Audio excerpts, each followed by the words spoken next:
Trained by day, Kyle Wigginton podcast by night, all day. MOBO. Yes, sir. What does that sound? What does that stand for? Stand for on the go. Wherever the money, I will go. Oh shit, son. Mm-hmm. So, I know you're in the hip hop scene, right? Is that how you say it? Yeah, New Orleans hip hop. Mm-hmm. Yeah. I grew up on. So I'm not from New Orleans, Okay. but I grew up listening to this shit. Okay. Yeah, like I know all the Cash Money guys. I know Juvenile. You know, I guess he was one of them too. Mm-hmm. Yeah, it's like all y'all's music had a huge influence on our lives growing up. Yeah, we did. Yeah, when I started out, Cash Money was in the studio. We started out around the same time at 91. Yeah. Mm-hmm. So you just released a new album. Is that what that was? Yeah, I just released a new album, Ruthless Juvenile 30th anniversary. That was one of my biggest group. I released it first. Release was in 92 and I did one in 95. Dude, it's that's to stick with the arts that long. It's something that's got to be in your blood. Yeah, you gotta have a love for it. Turn that thing on. Gotta add it on. Yeah, you're good, man. Yeah, no, we do it. We're pretty chill here. We don't care. Yeah. All right. But no, yeah, because like I'm in the arts as well, and a lot of people that come here are in the arts. Mm-hmm. But I mean, you see a lot of people that fall off. Yeah, true. I had stepped away, a while because like in 98, I got incarcerated. Mm-hmm. Then when I got out, I had to kind of get back and what you call about off and on, but I've been still rapping though. Yeah. I've been still rapping stuff. Yeah. Yeah, no, So what do you think keeps you like motivated to do the music? The love of it. The love of it? Yeah. I just love hip hop. I grew up, listening to a lot of music back when they had out 45s and all that. Yeah. You know what I'm saying? So ever since I had a passion for it and when opportunity presented itself, I just went for it. And I've just been doing it ever since. That's what you got to do, man. Yeah. You got to do it. You got to stick with it. When it's in you and it's for you, I mean, you got to do it. Well, it's something about the music. When I was listening to y'all stuff, like you have a message. There's something to say in there. Yeah, true. Yeah, a lot of the music that gets released today, they're not saying anything. No, they're not. They're not. That's why they don't have longevity. You know what I'm saying? So like, we started with a message and we're going to finish with a message. You know what I'm saying? I like that. If it ain't got a message to reach someone, I really don't have a passion to do it. Yeah. No, I think you said it right there, man. We start with a message, we're going to end with a message. That's right. That's a beautiful way to live, man. Yeah, I don't change because of the weather. Yeah. I just do what I do. I ain't scared to get wet a little bit. What's that? I ain't scared to get wet. Oh, I like that. Yeah. Some people, because it rain, they can't come out. I come out in the rain, shine, sun, snow. So you New Orleans native? New Orleans native, West Bank, Harvey, Louisiana, all my life. So the guy that hosts our open mic comedy here, his name is Pickle. Okay. He's also a West Bank guy. Oh, all right. Yeah, I like me some West Bank people, man. Yeah. They say the West Bank, the best bank. Well, dude, it's the hustle, man. You guys have a hustle about you. Yeah. It's a hustle. It got to be in your blood, though. You know what I'm saying? I was raised by a lot of older men in my neighborhood that showed me how to do a lot of things. Well, that's what I'm saying. I wonder if there's something in the West Bank that the rest of New Orleans just don't have. Yeah, it's probably is. Yeah. Like where I'm originally from, like, the older men, like they built the whole neighborhood. Like they built their own houses, they cut their own streets out, like they did it. You know what I'm saying? And they passed it on, because we wanted to learn. You got a generation now, they ain't trying to learn a whole lot. Well, they're not learning from men, that's for damn sure. They're sure not. No, you got a lot of soft people out there. Yeah, you do. Yeah. You do. Yeah, because they think you can go to the internet to get everything, but somewhere down the line, you still got to physically work things in. Yeah, we were talking, me and the guy that was on before you guys, we were talking about the same thing where people go on the internet and they're big on the internet, but when it comes to real life, like they're weak, they're small. Yeah. And it's like you can't, that's the reverse of what you should be doing. You should be going to the internet to learn stuff, but in real life, be a big man, like go out and do shit. Exactly. Like they got a lot of tools that we didn't have, but the mindset that they got to go with it is hurting them. Yeah. You know what I'm saying? Because like I try to tell people, everything that y'all and John was enhanced from the stuff that was done before. Right. You see what I'm saying? It was just brought to a better level because you got more opportunities and more tools to work with. But it started from that. Yeah, you're right. You know what I'm saying? Like microphones come from a long ways. Right. You know what I'm saying? Yeah. When I started the studio, you had a 24-track board to work on. Yeah. You know? Now you can just go to the internet and grab one. That's right. But the thing is, it's so easy to get now that no one respects it. That's true. That's true. Yeah, that's true. And that's where you lose your longevity at right there. Mm-hmm. Mm-hmm. Yeah. So what do you think this is going to be something that's like, where do you see the world at in the future? Because it's not going a good direction. Man, like right now, we at a bad place. Mm-hmm. We at a bad place. Because, like I'm a businessman. I got a trucking company and I do a lot of stuff. And it's just like go to get parts now and they're so far behind. Yeah. A lot of people not talking about it, but they're behind on a lot of stuff. Even like go in the grocery store, you open your eyes and look at the shelves, it's like we behind. And what I think happened when the pandemic hit, they flooded so much of money to the people.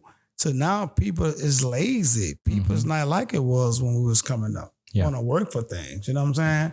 And I ain't gonna lie. The future, I don't know. I don't think it's gonna be as bright as people think. I think it's like this here. It's gonna be good for the ones that's gonna be good for them, and the ones that's gonna be bad for us gonna be bad. You know what I'm saying? Yeah.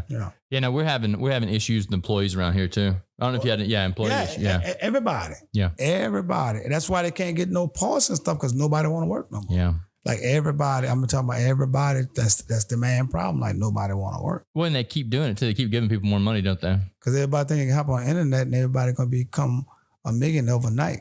It's not gonna happen for everybody. Mm-mm. You know what I'm saying? Yeah, I like to equate it to like going to the gym.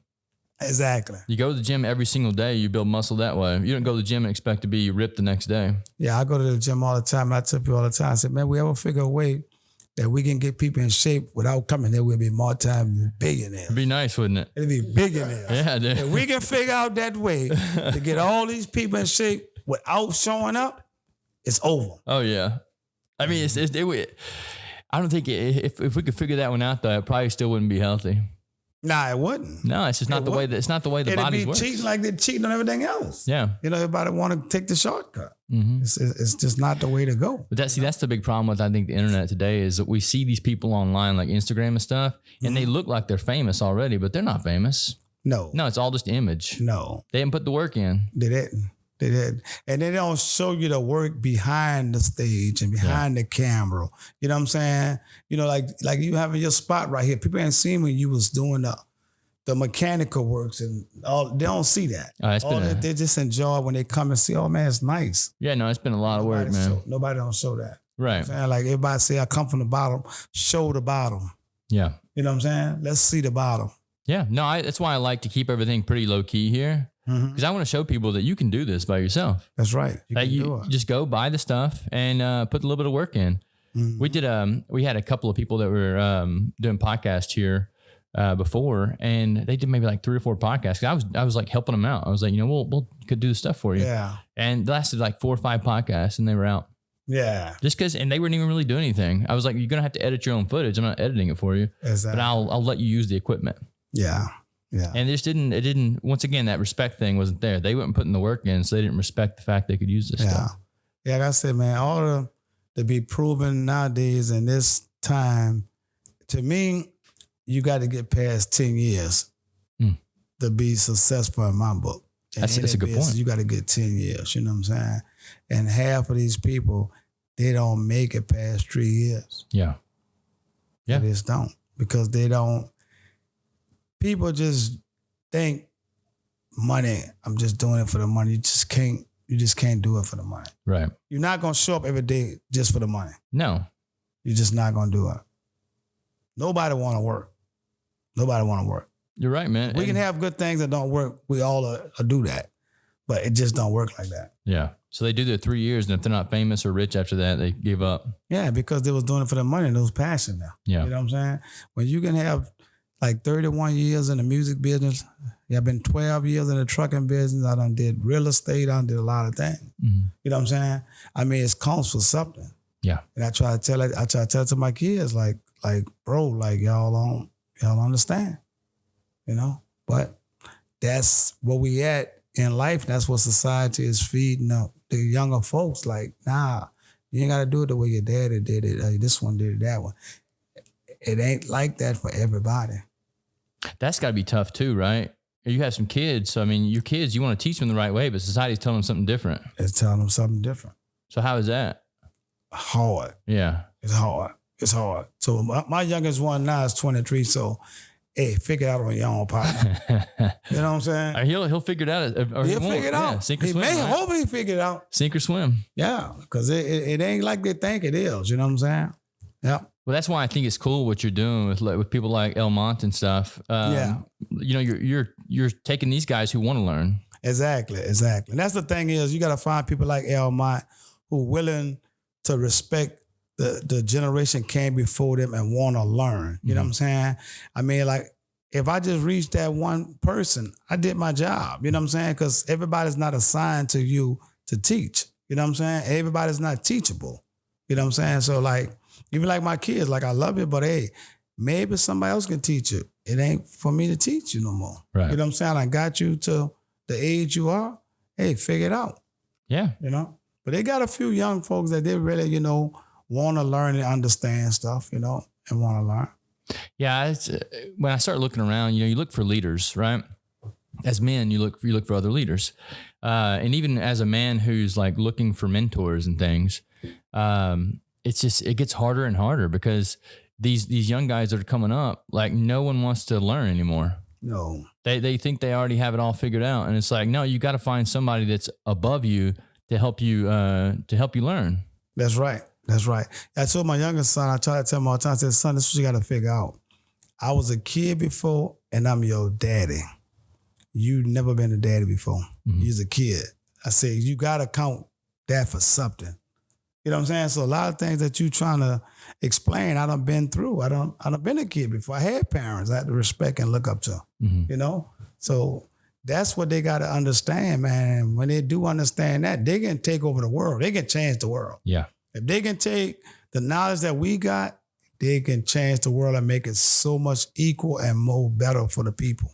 Yeah, I completely agree. Yeah. Yeah, we have a corrupt world right now, man. Something's got to change for sure. Yeah, something got to change. Yeah, I remember you were talking about you and your son having a conversation. I was having the same conversation with my dad one time, and I just had this realization that whenever he was raising me, you know, I was looking up to him. I was like, this man knows everything. And then one day we were having a talk, and I was like, man, he was just a kid raising me. He was a kid raising a kid. True. And now, like, he and I are on this level where we can look at each other and equal eyes. But it took me going through some shit before I could figure that one out too. Exactly. He was the enemy. Yeah. So I mean, I think your son, like he might, you know, he got to go through his own shit. Exactly. Yeah, he's got to like become his own man. They got to go. You know, like I tell people all the time, change come with time. You know what I'm saying? It don't come overnight. You know what I'm saying? And you got to go through some things to respect what you become. You know what I'm saying? If you have it, that's why, you know, like kids that have silver spoons in their mouth, when the ball is in their coat, they fumble it. I've seen it a lot. They fumble it because they didn't have the hardship that we went through to value what was in that. Yeah. And that's why they fumble the ball. No, I'm from the gutter too, man. From a different gutter though. I'm from Arkansas. Yeah. So I grew up on a farm. So What it's like part of Arkansas? from the mud gutter. Oh, all right. Yeah. From Jonesboro, Arkansas. Yeah, so it's like northeast. Yeah. Yeah, I go through, you know, I drive trucks. I go through all that, Hot Springs, Jonesboro. I load a lot of sheetrock out of Nashville, Arkansas. Yeah. And stuff like that. But that's how I was raised too. Like on the West Bank where I was raised, my neighborhood, we had a lot of woods and stuff. I'm a nature man. I like put me in the woods. Like this city stuff cool, but my future is to go back to that. That's the way my dad is, man. My dad's still a hunter. He goes out and hunts and does all that stuff. Yeah, I want to grow my own food and just live off the land. Yeah, he plants his garden every year. Like it's a nice, like simple lifestyle that I would love to be in. But where I'm at in my life right now, I want to meet people because I want to learn about people. Like that's cool and all the stuff they're doing, but I think that's a good retirement. Exactly. But like right now while I'm young, I want to get as much knowledge as I can from everyone that's around me. Yeah, true. And that's why I love doing these podcasts. Cause I mean, I would never get a chance to meet you. Yeah. If we wouldn't be doing this right here. Yeah. Yeah. Like when you go to moving around, you're going to be like that man right there is a legend. I did a lot. I put out a lot of music in this city, a lot of music. Yeah. A lot of songs that people know and a lot of rappers that went on like Fifth Wall Weaver, Ricky B, Cheeky Black. Like I put out all their first music. So you was producing music. I produce a lot of groups. I produce their music. You know what I'm saying? And like I remember like in 2016 we was doing a video shoot for Ricky B. And I hadn't seen Cheeky probably in like about 15 years. And I remember she came up to me and she was thanking me. And she was like, MOBO Joe, you made me famous. You know what I'm saying? Yeah. And that meant so much for somebody to be like, you know, and she still live off that legacy today and still pay bills and still doing shows and everything. That's dope. Yeah. And that's she like 25 years in her career. Yeah. Yeah. No, I love, like, you know, and like you said, you don't do it for that reason right there, but it's nice whenever you get that. That feedback. Yeah, it is. It is nice. It is nice when you get that feedback. Yeah. But like you do it because it's a passion. It's something inside of you that drives. Well, you want to, like, I want to see people become the best versions of themselves. And that's why I help people out as much as I can with the stuff that I do. And I'm like, I just want to see you grow into the best version of yourself you can. Like, I may have some skills that will complement what you're doing. Exactly. So I'm going to help you out. Because my whole thing is every time that I help someone else grow, I grow. True. That's right. That's how you got to do it, though. You know, that's how the world was created to be. You know what I'm saying? Like I said, man did a lot of stuff in his own will, but you know, that's just how it was. Yeah. That's how it was created to be, for everybody to just do their part and help out. So what you got? What's in the future for you, my man?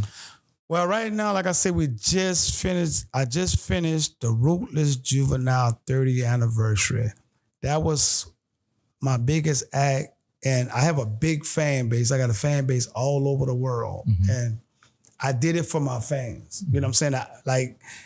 When I started on the 30th anniversary, it was because a fan posted Ruthless Juvenile 30th anniversary is coming out. So I said, you know what? Let's celebrate by giving them some more music. It's been that long. Yeah. You know what I'm saying? So I got that done, and that was a big burden off my back. What's in the process of that? Like, what do you immediately start reaching out to artists and you're like, yo, you want to get on this album? Yeah, I started reaching out to artists, and I got I got both of the original people on there. One of them is incarcerated, but I had music already on him, and I got the original one done. And then El Mott, he grew up in Harvard, but his uncles and stuff, they're more familiar with me and my music. So he happened to reach out to me and wanted to get together and pay homage to what I did. That's awesome. So that was something new. And then I started reaching out to other artists that I knew would fit in on the album. Being in New Orleans, I wasn't able to get as many as I wanted to, but it's a good album. And a matter of fact, it dropped tomorrow. You know, for everybody, man, go check it out. It's real, real good music. Where can they find that? It's gonna be on all platforms. Okay, Spotify, iTunes. It's gonna be all on platforms. And right now it's on Bandcamp if you want to get it today. I got stuff on my YouTube. It's MOBO Camp Records, MOBO Records. Also on Instagram, MOBO Camp 90, MOBO, MOBO, because people always spell it the wrong way. MOBO. Yeah, and I got that name when I was about the 8th grade. A friend of mine went to school would give me that name because I was young, and I was always like the venture. I used to always be everywhere. So one day he said, we're gonna make up nicknames. He already had my nickname, and that what it stands for, On the Go. I like that, man. Yeah, it's a dope nickname. On the Go. Yeah, I do a lot of traveling. Yeah, especially with the truck driving and stuff. Yeah. Yeah. That's my passion though, traveling. I like to travel. I like to travel abroad, out the country and stuff like that. But that's what I enjoyed. What's your favorite place you ever saw? Because I'm not a big traveler. So far, it's Jamaica. Jamaica? Yeah, it's beautiful. It's beautiful. I mean, I desire to have some property to live there. You know what I'm saying? But in March, I'm going to Africa and visit there. But I went to the Bahamas. I've been to Jamaica. I've been to a lot of parts of Mexico. But right now, Jamaica's my favorite place.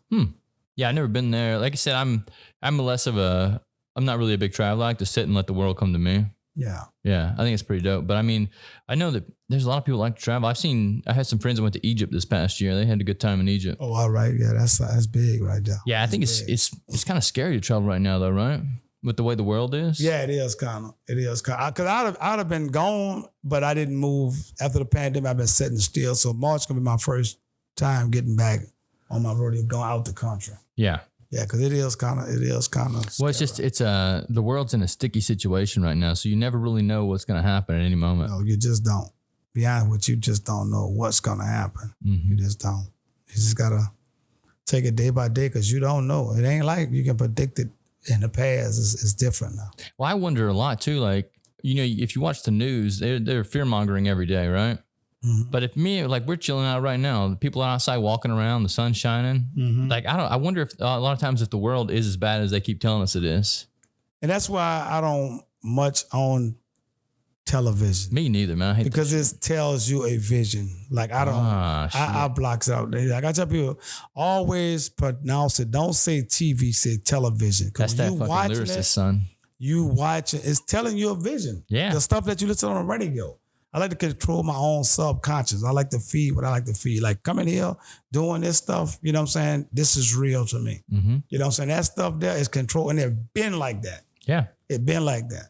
So don't fall for all that. I like that. So get out, you know, because the television is going to put a certain fear in you. And because you have that fear, man, it's going to mess up your subconscious. It's going to put sickness in your body. It can have you with anger and hate toward people that's not real. Mm-hmm. Because that vision you allow, and I don't. As a matter of fact, when I moved this time, I am putting the television in my house. That's why I love New Orleans so much. I love that city too. Well, yeah, because you know they're telling you all the time that all this racism and shit's going on. It's like you come to this city, man. Like we're all kicking it. Yeah, I'm saying they paint that picture. Yeah, they paint that picture. Like I tell people all the time, like they're like, "How is it knowing they talk about the murder and all that?" I said, "Yeah, because they show all that." I said, "Man, we got the best people in the world from all races." You know what I'm saying? We come together. Yeah, you know what I'm saying? I'm talking about. I mean, this my like when I do the trucking, lots of people call me. I be telling them from the greatest city in the whole wide world. They said, "What?" I said, "New Orleans. Come visit it. Mm-hmm. You'll see it for yourself. Like there's no other city like it." But if you let the television tell you something different, that's it. So one of the coolest experiences for me, and I know this is probably wasn't a cool experience for everyone, but it was when Ida came through this past time. Mm-hmm. And the reason it was cool for me was because all the people in the building that I live in, we'd never spoken to each other. So none of us even knew who each other was. But whenever the power went out, we all came together as a community. And we literally survived for the week and a half that we were out of power and stuff. It was like the coolest thing. It was people from all different cultures, all different races, everything. We were just trying to survive. That's right. That's right. I remember a few years back, I had a friend of mine. He had moved to California, and me and my son went up there to visit him and his wife. And as a matter of fact, it was the Saints and the 49ers game. And you know how we do down here for tailgating. Mm-hmm. So his wife, she'd never been out of California. She'd never been out of California her life. So we was invited to some tailgating stuff, which was by a white friend of mine. Mm-hmm. And as we walking, we ain't much make it to them. But because we got Saints gear, all the Saints fans, they're inviting us, they're getting the kids hot dogs and cold drinks and all. And I remember her calling her mama. And she was like, "Mom, I'm with MOBO. And they got these people, like they're getting the kids hot dogs and all, because they don't see that. Yeah. You know what I'm saying? Like we don't see color. Yeah. Like we just do it. Yeah. And she was like, "MOBO, like I gotta come to New Orleans because like just coming to this game, I have a different respect for life." I said, that's how it is in New Orleans. It's an experience, man. It is. It is. Yep, this is a great city. This is a nice spot y'all in right here. Thanks, man. I appreciate it. Yeah, it's taking us. Red Street got a lot of history. I see. I don't know the history of Red Street, but I've heard a lot about it. Like the club that used to be down the street there. What they call Friar Tuck's. Yeah, is that what it was? Yeah, and the market too. You know what I'm saying? They be trying to bring. I think they've been doing the market stuff. You can get fresh food. Oh yeah, the market down the street. Yeah. Exactly. Mm-hmm. Yeah, no, this is a cool street. I looked into this space right here and just been here ever since. Yeah. Yeah. Well, MOBO, thank you for coming in today, brother. Thank you. Yeah, I'm definitely going to check the album out. Check it out, man. Go check it out. It's a treat. I look forward to seeing what you guys come up with. All right. Yeah, thank you, brother. All right, brother.